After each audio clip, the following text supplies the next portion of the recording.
ప్రభువైన యేసుక్రీస్తు వారి అతి శ్రేష్టమైన అత్యున్నతమైన మహిమగల నామంలో అందరికీ ప్రైజ్ ద లార్డ్. ఈరోజు దేవుని వాక్యము, నీవు నన్ను నమ్ముకుంటివి గనుక నిశ్చయముగా నేను నిన్ను తప్పించెదను.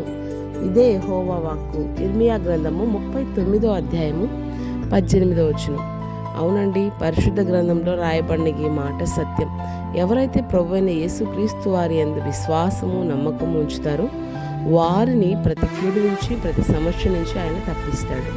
అందుకే పరిశుద్ధ గ్రంథంలో రాయబడింది, యెహోవా యందు భయభక్తులు గలవారి చుట్టూ ఆయన దూత కావలి ఉండి వారిని రక్షించును అని.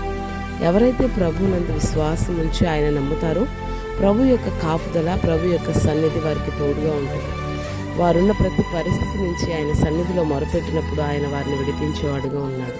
కనుక నువ్వు నేను కూడా మన ఎదుటిన్న సమస్యను చూసి కృంగిపోక ప్రభు సన్నిధిలో ప్రార్థించినప్పుడు ఆ పరిస్థితి నుంచి, ఆ సమస్య నుంచి దేవుడు మనల్ని విడిపిస్తాడు. దేవుడి మాటలు దీవించును గాక. ఆమేన్. May God bless you all.